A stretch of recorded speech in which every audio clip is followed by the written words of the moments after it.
So, Juanita, thank you so much for allowing me to come into your home and to share your story, not just with me, but with the rest of the viewing audience as well. You're very welcome. Yes. So one of the things that I think is most fascinating about you is the fact that you were one of the first 12 African American women admitted into Princeton in 1969. And we all know the history of what was happening at that time, the Vietnam War, civil rights. What was it like for you being at an Ivy League campus, African American woman at that time? It was an eye-opener. When I went away to Princeton and got confronted with a lot of the things I had only read about, as far as the racism as well as the sexism and the civil rights, how the civil rights movement was impacting young people and their response to it. And then during that time of the Vietnam War, I mean, my goodness, the whole country was polarized. Yes, I learned through life experience. So at the time, some of it wasn't very happy and very comfortable, but in retrospect, it was definitely one of my biggest lessons. Did you think at that time that you were making history, or was it about you trying to survive in that environment all the while getting your education? I didn't even think of it really as making history. I just couldn't help but have this feeling of, what am I doing here? Feeling like it wasn't quite where you thought you belonged at that time. And then going full days without seeing another person that looked like me, who was of my gender, being in classes where there were no females, no other females, and no other people of color. I didn't think of it as making history until years later, when I realized, my goodness, what that really meant. Yeah. Fast forward a little bit to you raising your children, and I know that you are from New York. You lived in an area called Bedford-Stuyvesant. Just like any other major city, though, it had its share of elements that you didn't want your children to be exposed to. So how did you raise your children in that environment with the solid foundation and principles that any parent would want for their child?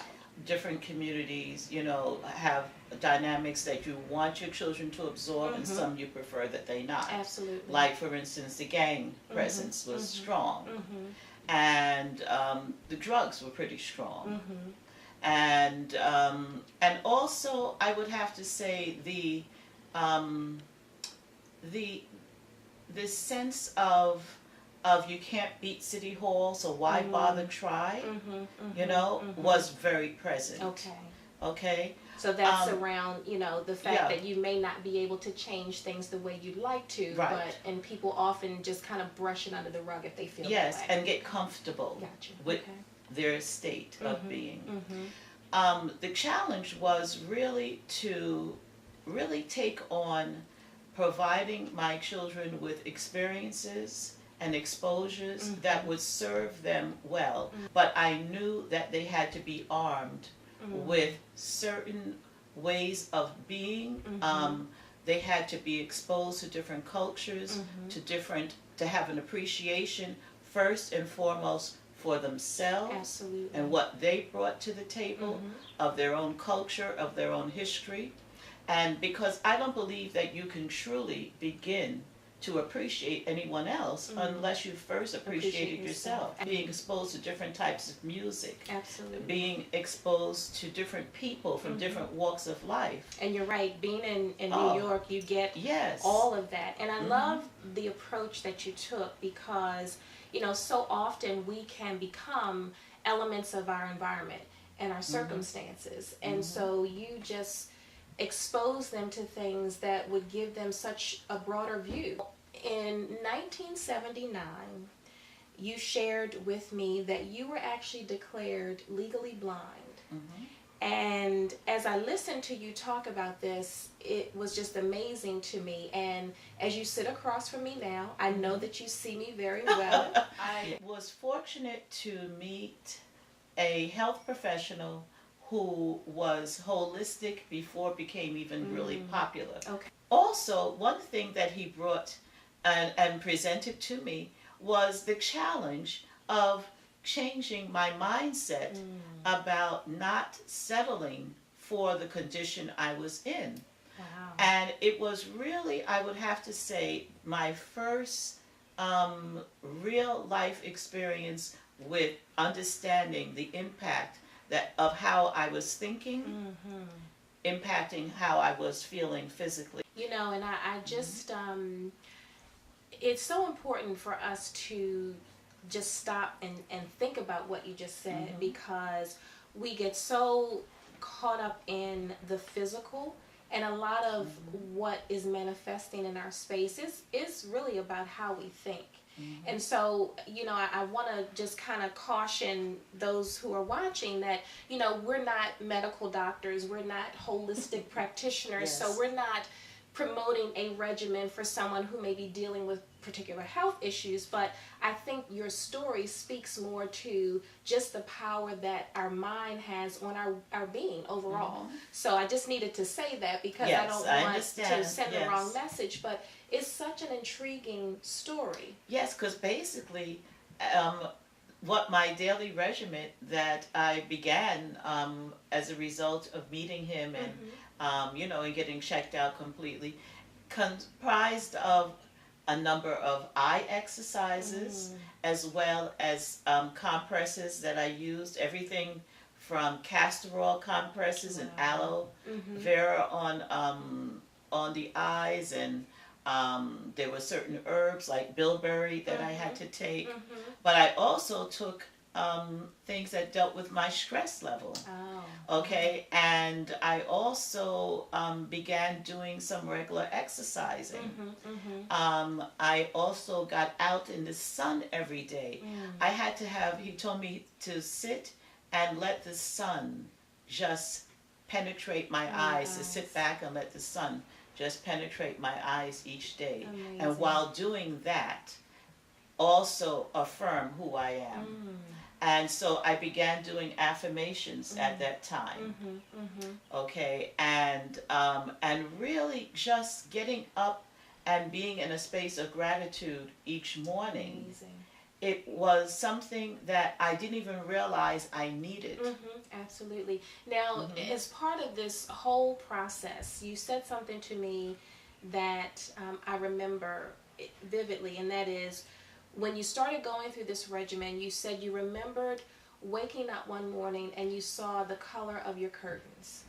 After you know, have been going through this process for what, about 8 months or so? Yes, and being able to only see shadows.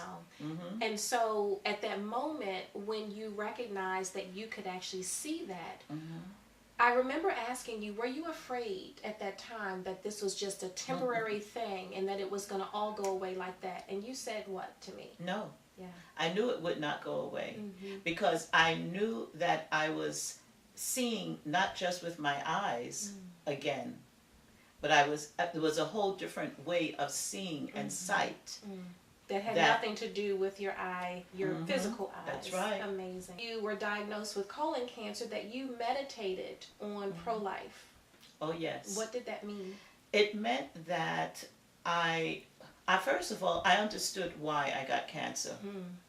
Okay? Okay. So because I was going through a lot in my lifetime, in my life, I should say, that was not very pleasant. Okay. And I was holding it all in.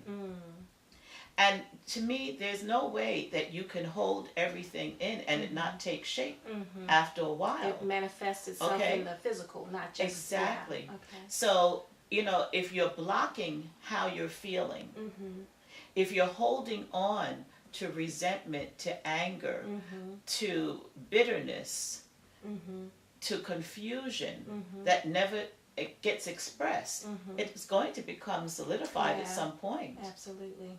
And it's amazing how there's such a connection with the mind, the spirit, you know, your physical body. It's just amazing, because those things that we think and how we feel, they do begin to manifest physically in the form of stress. And in your case, you think that that was a good part of how you got cancer. I knew that the cancer, even though my diagnosis was such that I really should not be sitting here across from you right now, I knew that it was something I was going to get through. Really, meditating on life was something that came to me as I laid in that hospital bed. I looked out the window, and it was in October, but the leaves were changing, and the leaves were beautiful. And it hit me that, okay, the leaves are changing, I'm laying here, okay, it's time to make a shift. I look upon having cancer as one of my greatest blessings.